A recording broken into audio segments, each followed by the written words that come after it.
maestro Ramiro Padilla Tondo para esta mesa de diálogo que va a sacar chispas. Mi querida Meme, te saludo con mucho gusto. Ramiro, te saludo con mucho gusto. Déjame iniciar contigo, Meme. Pues creo que no exagero cuando digo que el presidente Andrés Manuel López Obrador puso contra las cuerdas al PRI. Decía mi nana, que en paz descanse, que el pez por la boca muere. Cuando uno habla, aguas, porque tú mismo te puedes matar. Y en el PRI dijeron, le dimos una patada al neoliberalismo. ¿Cómo chingados van a votar en contra entonces de la reforma eléctrica? Entendió el que entendió, Meme. Muy buenas las tengan y mejores las pasen, mi querido Vicente, mi querido Ramiro. Pues sí, el presidente, me encanta esta frase que usa, de hechos no palabras. Aplica la de lengua me como un taco, más rápido cae un hablador que un cojo. Usted interprételo de la mejor manera, pero es que, a ver, la única manera en la que hoy el tricolor, el Partido Revolucionario Institucional, puede comprobar si le dio una patada al neoliberalismo, es aprobando la reforma eléctrica. Ese es el hecho, no hay otro. No es ni siquiera con la reforma de la Guardia Nacional, no es con la reforma electoral, no. Es con la reforma eléctrica. Ese es el hecho. Si no lo hace, nos va a dar la razón a millones de mexicanos, que es como también se lo planteaba el presidente en la mañanera, pues entendemos que estas decisiones que están tomando, estas determinaciones que están tomando los partidos políticos, ¿no? El PRI, el PAN con esta apertura, ¿no? Vaya, hasta el PRD, lo mencionaba el presidente, diciendo que ya no son de izquierda, sino que son socialdemócratas, lo hacen exclusivamente por un tema electoral, porque ya se dieron cuenta que el camino es a la izquierda, no a la derecha, y porque no quieren perder más de lo que ya han perdido. Recordemos que el PRI, el PAN y el PRD, por mucho que en el discurso estén diciendo que Morena no es invencible y que ya vieron cómo se puede derrotar a Morena por la derrota de la Ciudad de México y cómo es que le ganaron espacios en la Ciudad de México y cómo es que impidieron que fueran una mayoría absoluta en el Congreso, en la Cámara de Diputados, en la Cámara Federal, la realidad es que, pues, ¿de qué les ha servido? Perdieron estados. El PRD perdió su último gobierno, ¿no? Creo que el que le queda es de coalición y es el de Quintana Roo con Carlos Joaquín, que es PRD-PAN, y pues Carlos Joaquín también le ha entrado mucho el AMLOV. Entonces, así como que digan, miren cuánto han ganado, pues la neta no. Quieren levantarse en falsas victorias y para mí, creo que mi querido Ramiro y tú no me van a dejar mentir, pues el 1 de diciembre es lo que inclina la balanza, porque a raíz del 1 de diciembre, a raíz de ver cómo están los cuadros, cómo la gente se manifestó, cómo apoyó al presidente, cómo llegaron y no hubo un chiflido, no hubo un abucheo, todo fue aplausos, todo fue celebración, todo fue aprobación, pues creo que no les está quedando de otra más que cambiar. O sea, llegamos a ese tiempo curioso en donde ya no les está quedando de otra más que voltear a ver hacia la izquierda. Vamos a ver, muchos de nosotros, insisto, sabemos y lo podemos inferir así, que es meramente por conveniencia, pero como dice el presidente, hechos no palabras. Bueno, qué interesante lo que planteas, Meme. Querido Ramiro Padilla Tondo, yo no sé si son mis ganas de, como dicen, de ver arder el mundo. Me dicen, a ti te gusta ver arder el mundo, cabrón, y sentarte a cruzarte de brazos ahí. Pero o el PRI se pone del lado del pueblo y vota a favor de la reforma eléctrica, o estaríamos viendo la marcha del PRI rumbo al basurero de la historia. ¿O qué, Ramiro? Hay que precisar, ¿no? La parte en la cual el PRI pierde el rumbo. Hay que recordar que con Miguel de la Madrid no creo que hubiese participación de privados. El que le abrió la participación a privados era obviamente Carlos Salinas de Gortari, y de ahí todo vino en declive. Lo que plantea el presidente hoy básicamente es que les van a dejar el 46% del mercado, que esa es una porción gigantesca. Yo, al contrario de lo que dice el presidente, yo sí hubiese sido mucho más radical. O sea, hubiese sido lo contrario del Banco del Bienestar. Yo le hubiese dado una concesión privada a empresas eléctricas donde el Estado no alcanza. Esto es, no sé, 10, 15% del mercado, no el 46%. Uno no puede ceder partes estratégicas del Estado a los privados para que ellos hagan lo que les pegue la gana. Cuando se privatizan Teléfonos de México, hay que recordar que fue Carlos Slim el beneficiario. Pues Carlos Slim básicamente obtuvo a todos los mexicanos como clientes cautivos. Esa es la manera más fácil de convertirse en el hombre más rico del mundo. En el caso de los eléctricos, obviamente todo el mundo quería su porción. La otra parte, en el efecto histórico que tiene lo que plantea López Obrador, que es que el Partido Revolucionario Institucional regrese a sus orígenes de centro izquierda o de izquierda. Hay que recordar que hasta Cárdenas cambió uno de los artículos de la Constitución diciendo que la educación tendría que ser socialista, por ejemplo, que casi todos los gobiernos priistas tendrían tendencias centroizquierdistas, pero hay también que recordar que el PRI pues ha sido camaleónico a través de la historia y se pone de acuerdo de acuerdo como van los vientos, ¿no? No sería la primera vez que da un viraje ideológico, porque así se han sostenido, así se han mantenido vivos los priistas. A estas alturas de la vida, con el PRI convertido en un actor marginal, con muchos de sus funcionarios, exgobernadores, secretarios de Estado en la cárcel y muchos más que van a caer a la cárcel, lo único que le queda al PRI es convertirse en el perrito faldero de la Cuarta Transformación si no quiere desaparecer. Seamos honestos. Y bueno, y los panistas ya vieron que el 2.4% en la elección extraordinaria en Nayarit les muestra realmente el tamaño de su influencia electoral. Se han pasado diciendo puras pendejadas por todos lados, de ahora están pagando las consecuencias. Reforma energética, reforma eléctrica, sí. ¿Por qué? Porque no podemos permitir que pase lo que pasa en Texas, que pasó en Texas, que hubo más de 27 muertos por los cortes, por supuestamente las energías limpias. Y no podemos permitir que pase lo que pasó en España, donde ya los recibos van de 200 a 300 euros, 600 euros, una cantidad extraordinaria que se tiene que pagar, cuando esa energía la podemos generar nosotros los mexicanos. Esta muestra, tenemos más de 80 hidroeléctricas que generan energías totalmente limpias. Entonces, a esta altura de la vida, pensar en defender los intereses de las grandes corporaciones, que les importa un carajo si la mayoría de los mexicanos vivimos o morimos y a ellos solo les interesa el pinche dinero, pues obviamente nos tienen en esta situación. Señores panistas, de nuevo, señores priistas, de nuevo, si ustedes siguen intentando defender los intereses de las grandes corporaciones que reciben subsidios por más de 50,000 millones de pesos al año, quizás hasta 100,000 millones de pesos al año, busque las cantidades, no tengo el dato duro en este momento, pero son miles y miles de millones de pesos en subsidios para empresas privadas, que bien podríamos utilizarlos en habilitar más presas hidroeléctricas, en convertirnos en autosuficientes en las empresas que son prioritarias para el Estado. Entonces, ¿qué chingados quieren, no? Básicamente, ¿cómo quieren ustedes, señores priistas y panistas, que los vea la historia? Por el momento, el PAN se está llevando una mega madriza porque están haciendo el ridículo de la historia. Como digo, si Manuel Cloutier y Carlos Castillo Peraza resucitaran y vieran a Marco Cortés, vieran a Lili Telles, vieran a Kenia López Rabadán, vieran a Xochitl Gálvez, vieran a su propio hijo, que viera a Manuel Cloutier escupiendo babosadas todos los días en Twitter, se vuelven a morir. Ese no es el PAN. Y el PAN o tiene que cambiar, tiene que renovarse o va a morir. Así funciona todo. Y esperemos que avancemos a buen puerto la reforma eléctrica, porque si no, señores, va a haber sangre y no va a ser la de nosotros, va a ser la del PRI y la del PAN, mi querido Vicente. Políticamente hablando, mi querido Ramiro, oye, Meme, y tan importante la presencia de los medios independientes. Hoy también Hans Salazar, quien fue por mucho tiempo también corresponsal de Sin Censura en la mañanera, le plantea al presidente las resoluciones de la Suprema Corte de Justicia de la Nación, sobre todo la que tiene que ver con la revocación de mandato. Ordena al INE, la Suprema Corte de Justicia de la Nación, el proceso de revocación de mandato.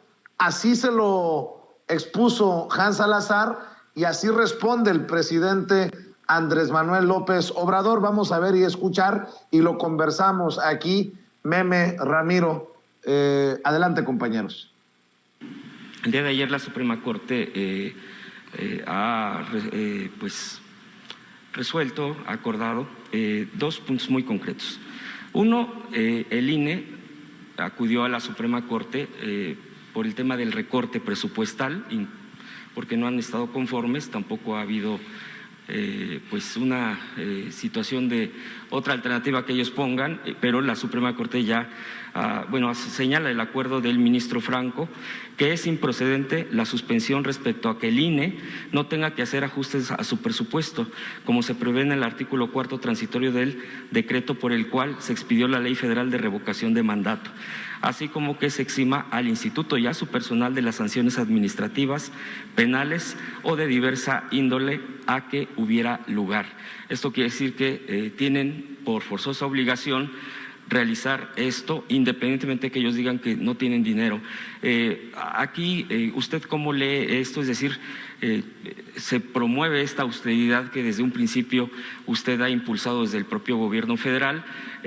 Obviamente no hay aún respuesta del INE concreta y también ha publicado la Suprema Corte que se tienen que transparentar pues lo que se le ha denominado, ¿no?, el término de obras blindadas, el blindaje de las obras, que usted ya aquí ha aclarado que es un acuerdo, que no es un decreto, pero que se tiene que transparentar. No, por así entendido, no se refiere a que haya algún otro cambio, es decir, el tema de los amparos, que es precisamente por la que también se ha dado este tipo de acuerdo, pero dice se tiene que transparentar, se tiene que proceder al respecto porque el INAI se inconformó al respecto. También quisiera yo preguntarle qué reacción tiene usted ante esta postura de la Suprema Corte. Pues las dos resoluciones de la Corte son buenas, las dos. Primero resuelve que se tiene que hacer la consulta para el día 10 de abril, es la revocación del mandato. Se tienen que instalar casillas y se le va a preguntar a la gente si quiere que continúe en la presidencia de la República,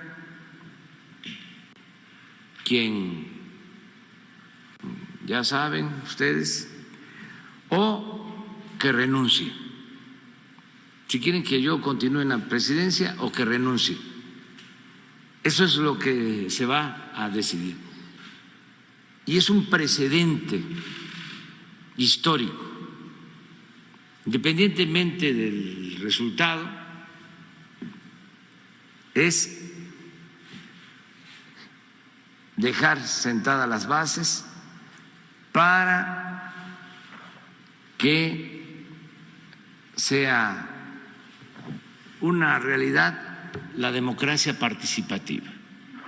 Ahí están las declaraciones del presidente Andrés Manuel López Obrador. Enfoquémonos primero en esto que ha de tener muy enojado a Lorenzo Córdoba, el consejero presidente del INE, que ya desde la Suprema Corte de Justicia de la Nación le digan no te hagas pendejo, Lencho, y después hablamos del decretazo porque quedaron dos senadoras como payasas, Lili Téllez y Xóchitl Gálvez, pero esa será harina de otro costal. Meme, pues a pesar de que hayan calculado mal en la oposición y hayan aplaudido a la Suprema Corte de Justicia de la Nación, la Suprema le da por su lado. Son dos muy buenas noticias, a pesar de lo que digan los medios de comunicación tradicionales, son dos muy buenas noticias para el presidente. Yo no entiendo cómo algunos publicaron cualquier clase de babosadas, pero esta del INE es muy importante en momentos en que el ruido lo hace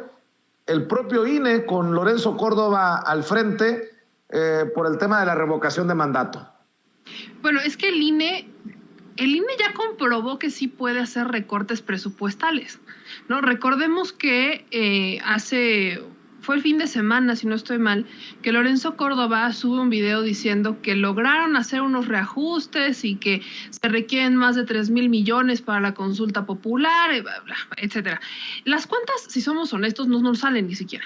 No nos salen porque en la consulta popular, la de este año, en donde no hubo mucha participación, pero fue un gran ejercicio que promueve la democracia directa, se gastaron como 500 millones de pesos aproximadamente y pusieron unas 57,000 casillas. Si necesitamos 163,000 casillas, pues no necesitamos realmente 3,000 o 4,000 millones de pesos, que es lo que querían.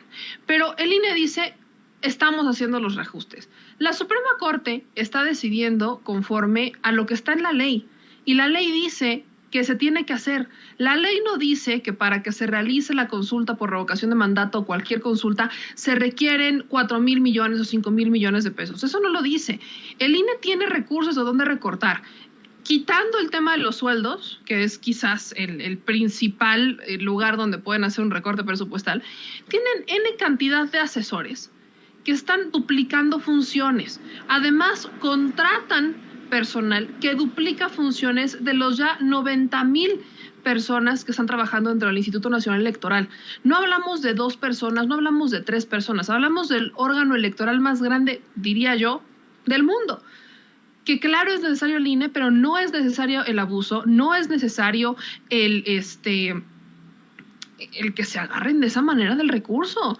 Ellos están argumentando que no pueden hacer más recortes, pero al mismo tiempo comprueban que sí podían hacer ajustes presupuestales para cumplir con esta consulta por la revocación de mandato. El INE, por ejemplo, hablemos de los gastos que el INE puede perfectamente recortar.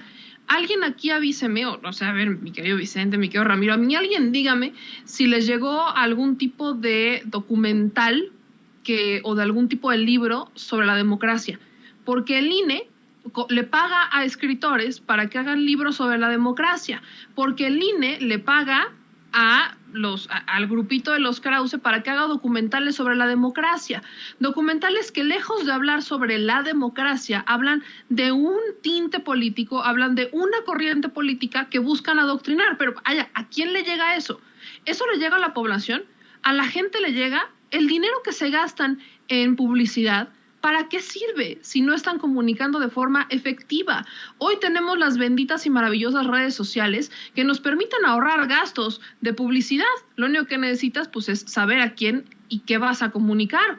Pero hay muchas cosas que el INE puede recortar. Las galletitas, esta no me la platican. En las reuniones del INE ponen galletitas, cacahuates, papitas, café. Cuando tienen reuniones muy largas llegan a contratar hasta taquizas. Y uno dice, bueno, no estoy diciendo que esté mal. En un mundo utópico, en un México justo, me encantaría que en todos los centros de trabajo tuvieran botanas, comida para darle a los empleados en todos los centros. Eso no pasa. Tenemos que ponernos la camiseta y tenemos que apretarnos el cinturón quienes se tienen que apretar el cinturón. El pueblo no tiene por qué apretárselo y tampoco el pueblo tiene por qué sacrificar un ejercicio de democracia directa tan necesario como es un revocatorio, porque al instituto se le ocurrió no recortar gastos, porque el instituto decidió que siempre no quería dejar de tener sus galletitas en sus reuniones o su cafecito, porque pese a lo que ya ganan, no les da tiempo de ir a pasar a una tiendita a comprar lo que van, no les da tiempo de hacer un lunch. Imagínense el escenario. Vamos viendo en el México en el que estamos. Estamos en un país en el que todo lo han querido manejar con pincitas y le han querido decir al mundo, miren este México tan hermoso, miren este México tan próspero, pero no le están diciendo quiénes son los prósperos, porque están escondiendo o intentaron durante muchísimos años esconder la pobreza debajo de la alfombra, y a estas alturas es imposible. No se puede esconder la pobreza que tenemos en México, no se puede esconder la desigualdad debajo de un tapete. Entonces, estoy hablando de dinero que perfectamente se puede recortar. Pero además hablemos de las urnas. Ahora me van a decir que no pueden reciclar. Está en la propia ley que deben de reciclar. En la propia ley que se aprobó del revocatorio de mandato, dicen que deben de reciclar el equipo y material electoral de la elección pasada. Eso es lo que dice. Eso viene en la ley del revocatorio. ¿O qué? Para cada que tengamos elecciones van a mandar a comprar computadoras para las casillas especiales, van a mandar a comprar urnas de cartón para las casillas por el revocatorio. O sea, ¿es en serio?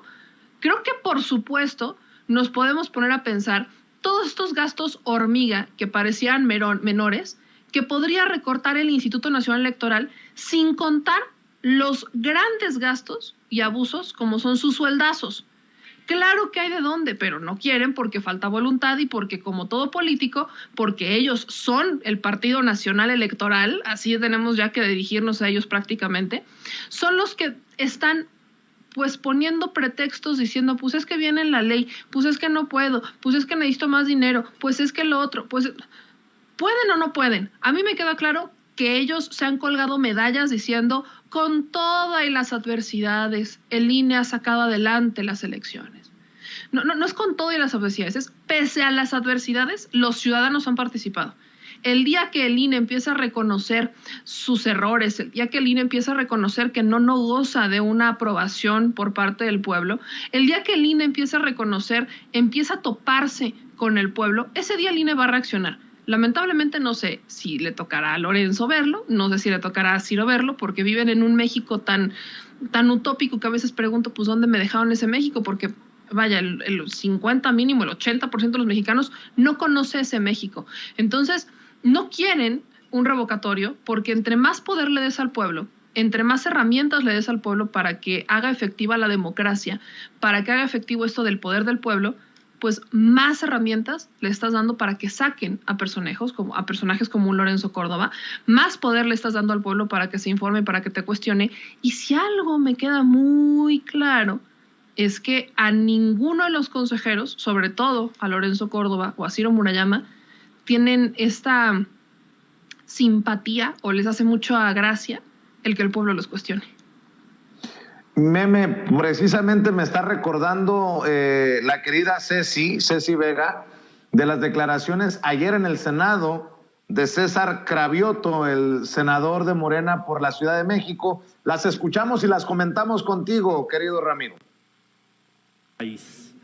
Si dividimos 528 millones de pesos entre 59,000 casillas, da que cada casilla o cada mesa receptora costó 8,949 pesos. Si le tomamos la palabra a Lorenzo Córdoba de que ya tiene hoy 1,503 millones de pesos para la consulta y necesitan poner el mismo número de casillas de una elección constitucional, que son 161,000 casillas. Si dividimos 161,000 casillas entre 1,503 millones de pesos, da que cada mesa receptora costaría 9,335 pesos, o sea, un poquito más de lo que costaron las mesas receptoras del juicio a expresidentes. Esto quiere decir que con 1,503 millones ya tiene dinero suficiente el INE para hacer la consulta y para poner 161,000 casillas. Él dice que necesita 3,800 millones. Si dividimos 3,800 millones entre 161,000 casillas, estaría costando cada mesa receptora 23,602 pesos, cuando en la de juicio a expresidentes costó menos de 9,000 pesos cada mesa receptora. Entonces, o quieren, y lo voy a decir con todas las palabras, o quieren robarse el dinero, o quieren poner más trabas para que no se haga la consulta. Con 1,503... Pues con eso me quedo. O quieren robarse el dinero o quieren poner más trabas para la consulta de revocación de mandato, dice César Cravioto, mi querido Ramiro. Quiero hacer una precisión, es importante para que nuestra familia sin censura, nuestros oyentes primero. Madame Kika, te mando un abrazo, ya te mando un mensaje, ya sabes que te queremos aquí. Quiero hacer una aclaración. Primero que nada, es Instituto Nacional Electoral SADCB, Sociedad Privada de Capital Variable, ¿no? Sociedad Anónima de Capital Variable. ¿Qué es la industria electoral? Vamos a debrayar un poco, vamos a elaborar. La industria electoral es aquellos negocios que giran alrededor de todas las elecciones. Lo sabemos, en todas las elecciones municipales, estatales nacionales, hay toda una industria que se encarga de hacer las cosas súper caras. Estamos hablando de los proveedores de todos los partidos políticos, en este caso podríamos hablar de los proveedores del Instituto Nacional Electoral. Habría que preguntarnos quiénes son los que fabrican la parafernalia para elaborar las papeletas para las elecciones, quiénes son los proveedores en general, ¿no? Los que se encargan de que esta industria floreciente se encargue de enriquecerse. Hay que ver cualquier elección municipal, estatal, federal, para darse cuenta que es un chingo de dinero el que se roban, por lo que sea el senador Cravioto, un chingo de dinero, un mundo de dinero. Hay gente que se dedica exclusivamente en las elecciones a armar publicidad, a armar lonas, a armar lo que sea, a la publicidad. Si una página de publicidad en un periódico pedorro te cuesta 200 pesos, en tiempo de elección te puede costar 2,000, todo el mundo se reparte el dinero, todo el mundo arma sus vaquitas, porque hay miles de personas que se dedican exclusivamente a hacer billete de las elecciones. La pregunta tendría que ser no solo cuánto cuesta la casilla, sino por qué sale tan caro poner una casilla, precisamente porque alguien está haciendo un billete de armar los mamparos, de armar las boletas, de la logística, de la chingada. ¿Por qué? Porque quizá igual los consejeros electorales ya tengan amarrados negocios. Quiero pensar mal, como dicen, piensa mal y acertarás. Y si piensas mal y aciertas, eso quiere decir que ya tiene un montón de compromisos Lorenzo Córdoba y el Ciro Murayama con un montón de proveedores para repartirse la lana que se da en las elecciones, así de fácil. O sea, que no se pongan a jugar con que no les alcancen dinero, porque como lo plantea el senador, pues obviamente dinero suficiente hay. Lo que quieren es que, en este caso, los aparatos burocráticos pues son, digamos, devoradores de recursos y quieren devorar aún más recursos. Entonces, al final de cuentas, lo que uno piensa es, pues sí, ¿para dónde va ese dinero? Hay que fiscalizar todos los recursos, hay que ver a quién en las elecciones pasadas, porque hay que recordar que también el dinero que se le entrega a los partidos, que se gasta a discreción, que es muy oscuro para dónde se van, que se pueden, acuérdense que teníamos un hueco de 500,000 millones de pesos con las factureras, igual te pueden hacer facturas falsas, igual puede ser, hay que fiscalizar, es decir, a la Unidad de Inteligencia Financiera, que le empiece a hacer una auditoría al INE y preguntarle hacia dónde se van todos los recursos, revisar cada recurso, por más que digan que los organismos autónomos y la chingada, pues ni madres, porque son dinero de nuestros impuestos y nosotros tenemos derecho a saber en qué se está gastando el presupuesto. Por eso te digo, es una industria, al final de cuentas, las elecciones en México se han convertido en una poderosa industria donde todo el mundo hace lana. Entonces hay que preguntarle a los organismos que estudian y que vigilan dónde se gasta el presupuesto público, que empiecen a revisar en el INE hacia dónde se va todo ese dinero. Si, como dicen, 1,500 millones de pesos no le alcanzan, pues ningún dinero le va a alcanzar, mi querido Vicente. Así es. Y sobre el otro tema, en la resolución de la Suprema Corte de Justicia de la Nación, el que vendieron como decretazo en la oposición y que fue un acuerdo publicado en el Diario Oficial de la Federación, que esta resolución de la Suprema no detiene las obras, aunque Lili Téllez haya pensado tal cosa y haya hecho el ridículo. Ayer la senadora Lili Téllez, retuiteando lo que publicó el Universal, dice el Universal: última hora, Suprema Corte da revés a AMLO, suspende acuerdazo que blinda megaobras. Y Lili Téllez escribió: tenga para que aprenda, senadora Olga Sánchez Cordero y pandilla que la acompaña. No, bueno, qué cosas. Y Xóchitl Gálvez hasta video hizo. Permítanme proyectar el video, Ramiro Meme, y los comentamos porque en la oposición quedaron como payasos. Lo que decían es que era un golpe de Estado y la Suprema terminó dándole la razón al presidente para que no se ocultara nada, para que nada fuera opaco, para que no se escondiera nada. Y eso lo dijo el presidente siempre en la mañanera. Yo no sé en qué mundo vive esta oposición. Vean a Xóchitl Gálvez.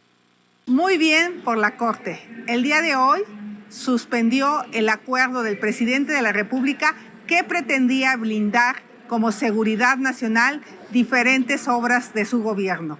Así es que tendrán que rendir cuentas y vamos por la acción de constitucionalidad para que estas obras se hagan conforme a la ley. Mi querida Meme, yo exagero cuando digo que están como literal payasos en un circo, porque hacen el ridículo. Y no sé si lo hagan consciente o inconscientemente, pero Lili Téllez con lo que escribe en Twitter, Xóchitl Gálvez con lo que publica, pues no dicen la verdad. Vamos a ser claros, no dicen la verdad. Podrían decir verdades parciales, como parciales precisamente la resolución de la Suprema Corte de Justicia de la Nación. No exageras, por supuesto que no exageras. Yo me acuerdo, y yo sé que todos nos acordamos, tú también te acuerdas, que Lili Téllez te mandó a la primaria. ¿Te acuerdas cuando la entrevistaste antes de que nos bloqueara a todos? Bueno, yo la mandaría a la primaria a ella, para que aprenda a leer, porque no aprendió a leer, no sabe leer, o no sabe leer, o tiene un déficit que le impide comprender. No sé. Bueno, eso Xóchitl Gálvez creo que es un poco más evidente, pero me causa mucha gracia, porque ayer veía una cantidad de personajes celebrar y decir, es que ya la Suprema Corte bajó el acuerdazo, el decretazo del presidente, y yo, o sea, sí hay una suspensión, que esa parte es una suspensión parcial, no sé si saben leer, valdría la pena que leyeran más allá de lo que les conviene, y creo que eso es el por qué estamos como estamos. Pero este acuerdo, ¿qué dice? A ver, es muy claro. Este acuerdo, quien se le ocurrió que el acuerdo lo hacía el presidente por un tema de transparencia, le han pasado 3 años de noche. No sabe qué ha pasado en 3 años, porque pensar y centrarnos en ese análisis tan reducido y tan diminuto exhibe exactamente lo que te digo, lo que les digo. Es un problema, vaya, por eso estamos como estamos, porque tenemos antecedentes de un presidente que se ha pasado cuestiones de seguridad nacional por el arco de la presidencia. Y el ejemplo más claro es Salvador Cienfuegos Cepeda.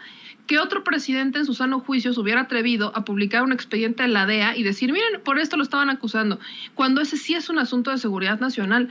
Nadie se hubiera atrevido. Entonces, por supuesto que en la parte ciudadana, incluso como reportero, quedaba como la espinita del a ver si no, y no el presidente, sino la Sedena, cuando uno solicita información, dijera, bueno, pues como es de seguridad nacional no tengo por qué informarlo. Y hablo de los funcionarios de abajo. Uno tenía esa espinita, pero yo tenía, y eso lo hablo por mí, yo tenía la garantía que si esto pasaba, se podía llegar a la mañana y decir al presidente, oiga, presidente, es que la Sedena nos dijo que es un asunto de seguridad nacional y que no nos pueden entregar los contratos. Y que en ese momento el presidente publicaba los contratos y le daba una lección a la Sedena. Eso ya tenemos antecedentes y hay muchos casos en los que ha ocurrido así, muchísimos casos, incluso hasta con la propia fiscalía, ¿no? Creo que han ocurrido muchos casos. Entonces, fíjate, quien pensara en eso, creo que estaba muy mal en ese análisis, ¿no? Fíjate, Meme, que yo no recuerdo algo que diga el presidente, no podemos darlo a conocer, no recuerdo. Lo único con lo que fue muy reacio el presidente fue con aquella lista de los chayoteros. Acuérdate que tanto insistimos en sin censura, de que denos la lista de los chayoteros, de los más beneficiados en tiempos de Peña Nieto. No, que no se puede, que esperen. Es lo único que creo que el presidente medía por la reacción que iba a haber de los calumnistas y de los medios y de los personajes. Pero de ahí en fuera yo no recuerdo algo que el presidente diga, esto no se puede dar a conocer. Es a lo que voy. O sea, el presidente no lo ha dicho. Incluso yo recuerdo, y es uno de los muchos temas que tengo pendiente por preguntarle al presidente, que el año pasado le pregunté sobre algunas reservas que estaba metiendo la Secretaría de la Función Pública, todavía con Irma Heréndira Sandoval, y él dijo que estaba buscando, ahí sí, firmar un decreto para que ya ningún tipo de información se reservara, salvo el famoso testado que va en algunas situaciones que tienen que ver con seguridad nacional. Pero, perdón, me ahogo, imagínate nada más. Pero lo que sí tenemos es un escenario de un presidente transparente. ¿Qué presidente, y vamos a la respuesta que da hoy en la mañanera, si el objetivo, vamos a ponernos en la cabeza de los opositores, de Lili Téllez y de todos ellos, si el presidente realmente hubiera querido bloquear o blindar estas obras por un tema de transparencia, ya hubiera dicho algo en la mañanera. Y al contrario, lo que menciona en la mañanera es que lo celebra. celebra porque lo único que pasó es que nos dio una garantía en papel, garantía para aquellos que criticaban la administración que por la transparencia, es una garantía que para aquellos que no analizamos de forma tan cuadrada, ya teníamos, porque sabíamos el caminito, pero que los opositores, como no tienen otra cosa que criticar, es lo primero que criticar. Pero vamos al meollo del asunto, vamos al punto medular. Esta suspensión provisional, en la parte que no leyeron, dice: se niega la suspensión en los términos precisados en la parte denominada apartado segundo. Es improcedente la medida cautelar solicitada para suspender las acciones que se indican en el acuerdo. Eso es lo importante. Y eso es lo que le da la razón a Olga Sánchez Cordero. Porque la entonces secretaria de Gobernación, ahora senadora y presidenta de la mesa directiva del Senado, les dijo a los senadores de oposición, a la señora Lili Telles, que el Senado no era para poner esta medida. ¿Quién sí era para dar este paso de acción de inconstitucionalidad? El INAI.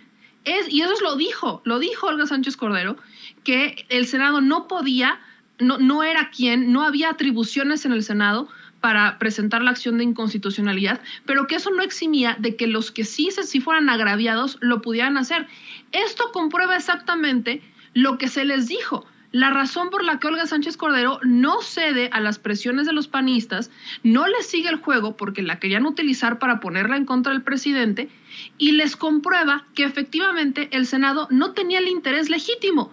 Era el INAI, porque lo único que se iba a resolver era el tema de transparencia. El presidente tiene la posibilidad de firmar ese tipo de acuerdos cuando son internos, que son, le digo yo, para desburocratizar y para acelerar los procesos y meterle un freno a los amparos. El presidente lo confirma, se confirma con esta suspensión y se le confirma a los opositores, pero como su capacidad de análisis es tan limitada, pues tienen que regresar a la primaria, diría una famosa filósofa, Lili Telles.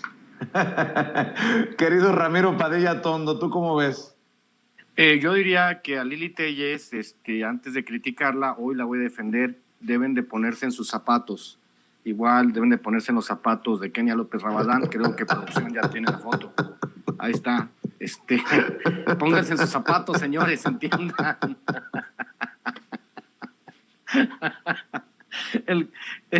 El caso es que tienen que entender que en esta idea que tenemos nosotros de cómo debe de manejarse un país, la idea, por ejemplo, que hablaba la Denise Dresser,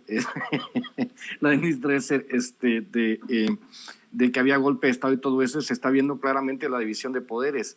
Si hubiese un golpe de Estado, si hubiese un presidente autoritario, no existiría ya el Instituto Nacional Electoral, o sea, lo hubiese eliminado por un decreto, la chingada, o sea, vámonos a lo que sigue, vamos a reconstruir todo. Pero ha sido muy respetuoso de las instituciones. Hay que entender que hay cierta circunstancia en la cual nosotros debemos entender que obviamente la transformación del país va precisamente por el respeto a las instituciones. Que el presidente celebre esta circunstancia me parece muy bueno, porque está claro que ellos quisiesen, la idea que ellos solitos se vendieron desde la oposición, desde que López Obrador empezó a agarrar fuerza como jefe de gobierno de la Ciudad de México y que lo puso, ¿no?, como el aspirante número 1, después le robaron la elección. La idea principal promovida por ellos es como cuando tú cuentas una mentira tantas veces y luego te la crees solito. Es lo que ha pasado con el PAN, ¿no? Los enemigos, más que el PRI, el PAN son los enemigos número 1 de López Obrador. Ellos han vendido la idea de que López Obrador era autoritario, que era un dictador, entonces la repitieron tanto estos tarados que ellos se la creyeron. Nadie más, cualquier persona con 2 dedos de frente, bueno, yo tengo muchos más, cualquier persona con 2 dedos de frente pudiese entender o reafirmar que la figura de López Obrador es un dictador o es autoritario. Todos los días les dan muestra que no, todos los días en la mañana les dan una cátedra de historia, sociología, antropología y la chingada. O sea, básicamente la oposición no ha entendido. Te lo decía ayer en el segmento de ayer con la diva de César Gutiérrez. Te lo decía, a ver, cabrón, el asunto está así. El asunto está que si la oposición apenas están dando signos como quererse asentar a negociar con el gobierno, sobre todo los del PAN, los del PRI, ya sabemos que los del PRI Nomás necesitas estos 2 deditos para torcerle la mano, ¿no? Hacerle así nomás y los priistas tienen que ceder o van a desaparecer. Pero en el caso de los panistas y su carnaval de pendejadas en el Senado y en la Cámara de Diputados, pues no están entendiendo que el país migró hacia otro lado, hay una nueva realidad. Ahora, gracias a López Obrador, todo el pueblo habla de política, para bien o para mal, la gente lo entiende. Saludos al maestro Horacio Franco que anda en el chat. Qué buen dueto con Zenén, por cierto. Y vemos esta parte, pues, en la que la oposición ha terminado de destruir, dinamitar sus posibilidades de regresar en los próximos 2 siglos al poder.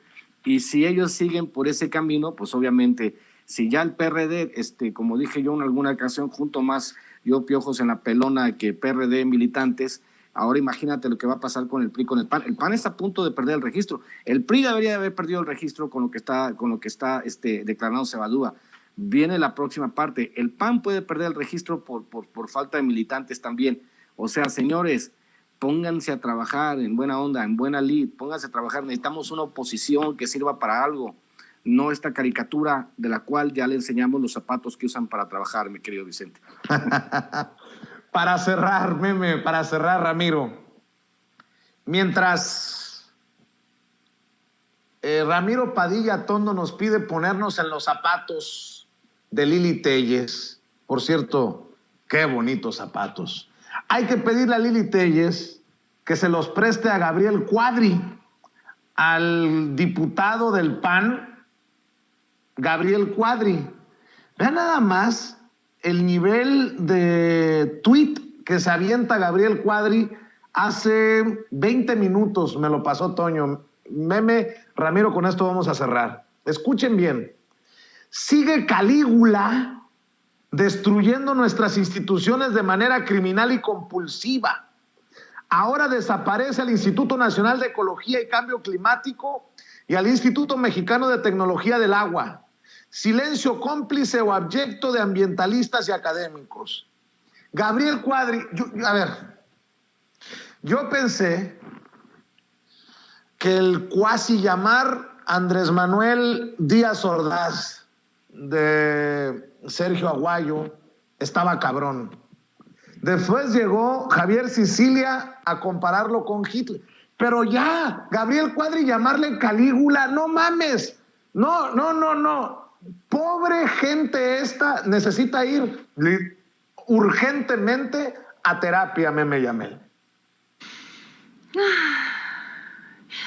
Mira, yo creo que lo de Cuadri ya no se arregla con terapia, ¿no? Eso ya es un poco más drástico. Soy honesta, yo soy muy fan de mandar a la gente a terapia, yo voy a terapia, yo creo que funciona, pero el asunto de Cuadri ya sobrepasa los límites que cualquier psicólogo podría atender, en su sano juicio, por supuesto.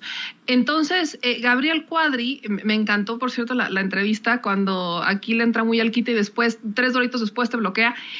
Estamos hablando de ese Gabriel Cuadri que no tolera la crítica, que se siente muy envalentonado, que cree que puede volver a estar en una boleta presidencial, que en la primera oportunidad que tiene no repara en atacar al sur-sureste del país, que les dice conformistas. Hablamos de un Cuadri que piensa que porque hay gente que va a un evento de tauromaquia, a una fiesta brava, ya son todos, ya es todo México, ya es todo el mundo, algo similar lo que dijo Maquillo, que piensa, ¿no?, que es un tema de izquierda o derecha, el humanismo, cuando eso nada tiene que ver con ideología, muchos sí, pero no bajo el sentido de la tauromaquia. Hablamos de un Cuadri que no hila una con otra. Estamos hablando de este personaje, por eso yo creo que ya el tema de Cuadri es extremadamente, es un tema clínico que no se resuelve con una simple terapia. Pero sobre lo que dice, me encantaría ver cuáles han sido los resultados de este Instituto Nacional de Ecología y Cambio Climático a lo largo de los años. ¿Cuáles fueron los los resultados y también del Instituto Mexicano de la Tecnología del Agua. ¿Cuáles fueron? Porque estamos en un país en donde querían resolver problemas creando más instituciones que creaban más problemas. Tenemos, por ejemplo, en un tema que no es ecológico, el CIPINA, por mencionar alguno, que estaba ligado a los DIF, al tema de la Ley General de Niños, Niñas y Adolescentes, y que el CIPINA pues también tiene a la mano a las organizaciones civiles. Ese tipo de organizaciones, digo, yo ahí veo muchos comentarios que le hace la gente, dicen, caray, ¿a poco existía? Pero creo que la pregunta es esa. ¿Qué resultados dieron? Porque si no servían y solamente estaban succionando erario, pues creo que la lógica es clara. Tenemos una Secretaría de Medio Ambiente que perfectamente puede absorber, y es su obligación absorber las funciones de estos institutos. Tenemos una Secretaría de Medio Ambiente que tiene la obligación, que perfectamente podrían adherirse, pasar a tener un área, si no es que ya existe esa área, para atender particularmente el cambio climático y la ecología, que son cuestiones que se están atendiendo, que cada país tiene que atender conforme a sus recursos y conforme a su problemática. No puede ser lo que apliquen en un país, tiene que aplicarse aquí inmediatamente. Claro. Igual no es así. Entonces, pues yo la pregunta que haría es, si esto servía, ¿cuáles son los resultados? Porque el pueblo pregunta y el pueblo demanda. Y si al pueblo no le informas y si al pueblo le quieres dar a tole con el dedo, el pueblo no es tonto. Y eso creo que es de las frases que más repite el presidente y en las que más creo que tiene razón, es justamente esa. Tonto el que cree que el pueblo es tonto. Porque la gente lo que hoy le llaman polarización, esa polarización que critica también el propio Gabriel Cuadri, ya existía desde hace muchos años. Entre más desigualdades teníamos, mayor polarización. Nada más que las vías para hablar de ello no eran las mismas, porque no le daban voz a las personas que estaban en contra. Y vemos cómo incluso solamente entre ellos creen que es el México que hemos vivido. Y obviamente si nos vamos a esa idea, si nos vamos a su idea del México en el que vivíamos, pues las cosas están a la patada. Pero la idea del México en el que vivíamos no es necesariamente el México real. Así que yo ya no sé si recomendarle a Cuadri terapia o mejor clínica o un retiro espiritual. No sé qué recomendarle a Cuadri. Yo mejor le recomendaría la cultura de la cancelación, de la que no soy tan fan, pero con él haría una gran excepción. Pues vamos de Andrés Manuel Díaz Ordaz a Andrés Manuel López Hitler a Calígula. Ramiro Padilla Tondo, para cerrar. Claro que sí, mi querido Vicente, pero antes a todo el público de Sin Censura, por favor, imaginen que mientras leo esta parte de la biografía de Gabriel Cuadri, pongan por favor en su mente muchos violines. Esta es la biografía que compartieron cuando Gabriel Cuadri era candidato a la presidencia de la República. Voy a leer un extracto de esta maravillosa biografía de Gabriel Cuadri, cuando era candidato a la presidencia por Nueva Alianza, el partido del Bester Gordillo. Por favor, violines en su mente. Escucha esto, Vicente, que es maravilloso. Hoy Gabriel Cuadri de la Torre está entre los 4 ciudadanos que compiten por el cargo más importante del país. Es candidato a la presidencia de México. Desde que nació fue entrenado para ganar.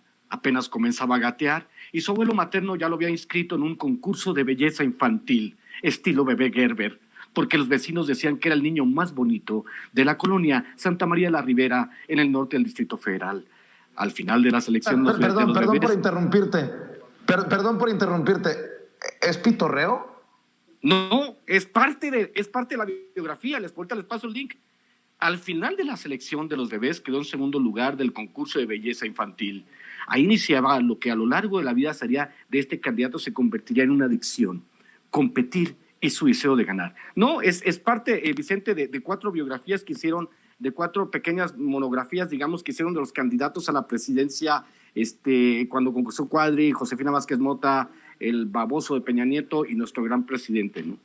Fíjate, cuando salíamos, la gente nos paraba en la calle para ver a Gabriel, porque era muy bello. Andaba de brazo en brazo con los vecinos, todo el mundo lo cargaba. Cuenta orgullosa doña Lupita de la Torre, tía de Cuadri, y con una fotografía en mano para que nadie lo dude, de aquellos que lo han comparado por su aspecto con el Wiri Wiri. Personaje del comediante Andrés Bustamante, el cantante Charly García o el legendario Charles Chaplin. O sea, mi papá dijo, ahora sí tengo mi dominguín. Ahorita subo el link al Twitter para que se den una idea más o menos de la imagen distorsionada que Cuadri tiene de sí mismo.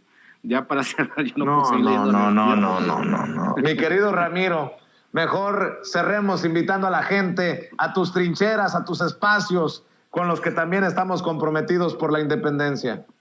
Hoy estrenamos Chairovisión TV, por favor suscríbanse, ya llevamos 100 y tantos suscriptores, ya YouTube nos permitió acceder al canal, vamos a estar en la noche, voy a tener algunos invitados, si gustas darte una vuelta, Chairovisión TV, donde haremos un show cómico, mágico, musical, podemos hablar por ejemplo de Cuadri Chapatín y todos ellos, ya saben, Twitter, por cierto, mi libro Maradot, ya está a la venta en Estados Unidos, ya está a la venta en su versión física en papel.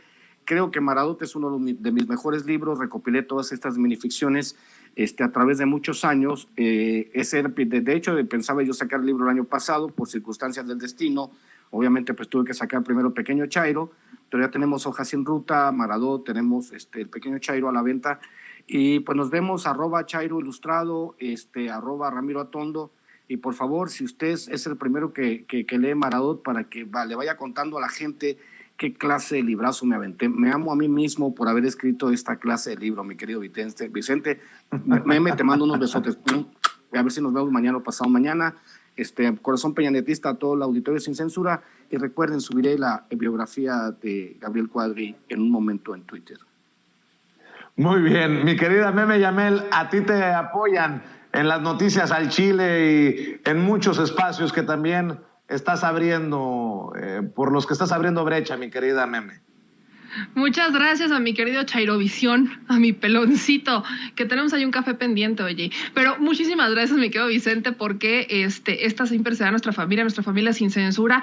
Y yo no me quiero despedir sin antes pedir una disculpa porque secuestré el micrófono hoy en la mañanera. Por ahí me dicen una de cal por las que van de arena. Hoy yo acepto toda la crítica. Secuestrar el micrófono una vez al año no hace daño.